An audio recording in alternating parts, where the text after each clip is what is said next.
come here and review one book that I've read.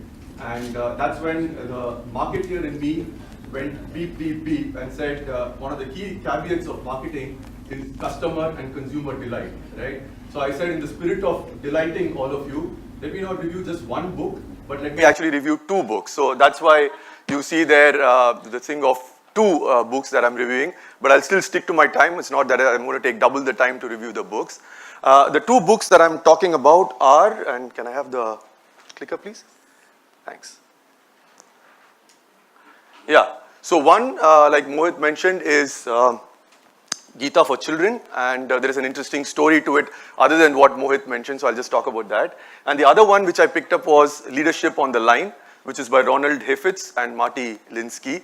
So when Mohit gave me the book, and he said, you know, this is a book you might find interesting, the first thought that came to my mind was actually to take it for my daughter, who's 16, right? And I thought I'll give her the book and ask her to read the book. But then when I started flipping the pages of the book, it really got me engrossed in it, and I started to read more of it. To be honest, like you said, you've read it thrice. Actually, I've not read the Gita, right? I've tried a few times, never really got around to getting through the intricacies of it, and I gave up very quickly. But then I thought this was a great opportunity for me to read the book, and I read it, and indeed it was absolutely fascinating. And I'll talk a bit about the book as well. So in terms of course, Mohit mentioned again, Roopa has written the book, and it is about the teachings of Lord Krishna. And these 2 gentlemen are the ones who wrote this book. What I thought I'd do was, rather than review the book by themselves, I thought I'd just take a few lessons, you know, that you can pick up from these books. In fact, there's one which I'll end with, which I think is a common thing that both the books, interestingly, very different books talk about. And then I just thought I'll share some personal examples to just make them come alive. But before that, just a quick one-slider on each of the books. What I really liked about this book is it's absolutely simple and in a very easy language, right? And the other bit of it was, it's in a very relatable language. Of course, it's written for teens, so a lot of the words used, a lot of the context is very, very easy to understand and very simple. The other bit of the book is, after every chapter, Roopa gives us some key learnings that one can take from the book, and that's something that, you know, that stays with you. And last but not the least, many of what you read there are not very esoteric and very easily applicable in the daily life. So that's something that really caught my attention as far as this book is concerned. The other one is a very different kind of book, and yet with some similarities. This book actually says that, you know, first of all, it takes a very practical view on leadership. And second, it starts by saying leadership is a dangerous place to be in, right? Being a leader is a dangerous occupation.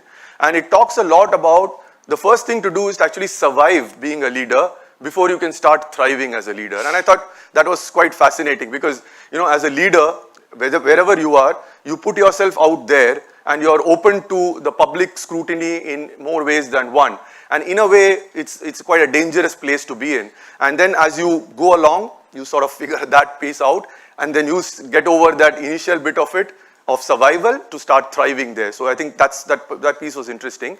And the other bit was, it had leadership lessons for people across the spectrum. So it was not just about corporate leadership, but it was about politics, it was about sports, it was about any particular thing. So it was really across the board. So that was again quite interesting.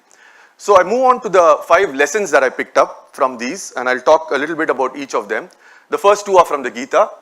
The first one really is right versus wrong, right? And often we are all faced with this dilemma of, are we doing the right thing? What the Gita says is that before you know what the right thing to do is, the first thing is to know that I need to know the right thing, right? So that's the starting point. Because very often what happens is people just say, I know it all, I know what to do, right? But I think first knowing that you need to know what the right thing is more important, and a great first step before you even start discerning between right and wrong. And like right and wrong, I mean, obviously there's no right answer to it. One of the things I found extremely useful was asking questions, right? And that's something that very interestingly, Marty and Ronald also allude to, which is adaptive leadership. They say that the first thing for you to be a good leader is to ask questions. And once you start asking questions, you get answers which then help you better decide right versus wrong. Ultimately, it's a choice or a decision you take, right? So a recent example is, you know, we have a factory in Chennai, and we had a long protracted strike there for almost 3 months. And, you know, obviously strike is a bad thing, the way people see it, and there is union, and there is management, and there is all sorts of points of view and counterpoints of view. So I was literally thrown into into that in my first few days of my assignment. And one of the key things for me was to ask questions, talk to people, and really understand what are the key issues which are there. And when I understood those, the two things that I kept in mind while taking the decision was, one, am I doing something for the greater good? And two, am I doing something for the long term? Now, once you are clear on these two things, you are able to ask your inner voice that question that this is what I believe I should do, and then you sort of get an affirmation from there and you just go and do it, right? And in the end, it all worked out well. We came out of it to a place where there was no winner or there was no loser, but all of us ended up in a place where it is back to business as usual, where both teams feel that they have won the whole thing, right? So that was an interesting and a very recent example of where I could actually see it being put to use. The second one, and I think this probably is the most often quoted one, which is focus on your action and forget about the results, or don't worry about the results, right? But in a corporate world where we are all governed by PBOs and KPIs and goals and targets, it's very difficult to say, let's not worry about results and let's focus on our action, right? I don't think that quite works. But I think the important thing there and the operative word there is worry, right? I think importantly, we need to all have a clear target or a goal that we would like to work towards and have clear action plans to get there, but not really obsess about the result or worry about the result, right? And because what happens is, two things happen. One, it distracts you, because it distracts you from doing what you're supposed to do. And two, I think it also drains your energy. The more you worry about the results, the more energy gets drained and you're not able to do what you would like to do, right? Again, when I was before this, I was the general manager for Perfetti in Bangladesh. And there, when we did our 3-year planning, one of the things we said to ourselves was that we were a number 2 player there. And we said in 3 years, we would like to become the number 1 player. And then, of course, we had our whole action plan for it, sales, marketing, and all of that. We put it together. But one of the things that I constantly kept reminding the team in all our working through those days was, yeah, that's where we would like to get. No pressure. Let's work towards that vision. Let's do what is right. And the results will happen as it goes along. And as it turned out, we actually became market leaders in about 18 to 20 months. So that was a really a great feeling. And it was done without a feeling of tremendous pressure on anything. So, right? So I think the lesson there is, let's do what we are supposed to do. And the results will follow, provided you keep your eyes on them and not obsess about them.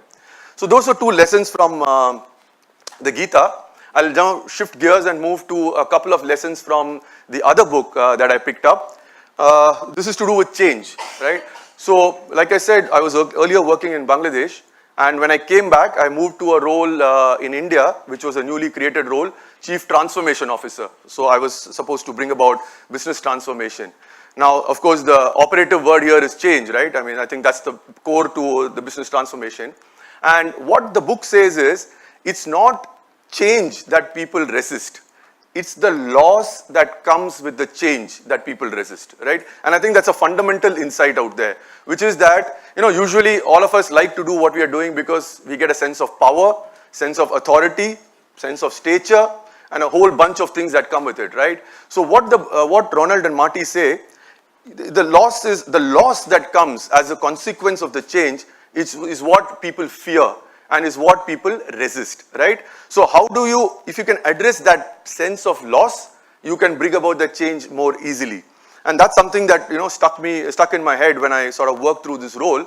And what we did was, the first thing we did was to go and talk to people in a more effective manner and more importantly, in a timely manner, to tell them that, look, this agenda that we have is a growth agenda. It's not about cost cutting. It's not about making people redundant. It's about how can we grow the business and what can we do differently to grow the business. And the minute you start talking to people, and we did a whole amount of road shows, we did small group conversations, and then, people slowly started realizing that actually what we are talking about is how can I do things differently in order to get to a better place than where we are. And it's not about making people sort of redundant or getting rid of people. And that brought about a fundamental change in the way people embrace change. So that was a interesting way in which we managed to do that, and that I think is a key learning from this one. The next one I just wanted to talk about is, he talks about leaders not being where they are, but going out there and being with the larger group, right? And what he says is that if you can start where people are, the kind of connect that you can establish is far deeper and stronger than any other way. So, 4 years ago, I started this practice of, every week I pick 2 people from my organization and I do a 15-minute one-on-one coffee conversation, right? And initially, it was met with a lot of skepticism and what is this guy trying to do? Many times, those people had not even entered the managing director's room, so they were coming for the first time. But what it helped me do was, and the conversation used to be pretty much along these lines. Tell me a little bit about yourself, about your family. What do you like to do outside of work? What are your interests? So largely around that. What do you like about working in this company? What can we do better? And please give us some pointers on how we can make Perfetti a better place to work in.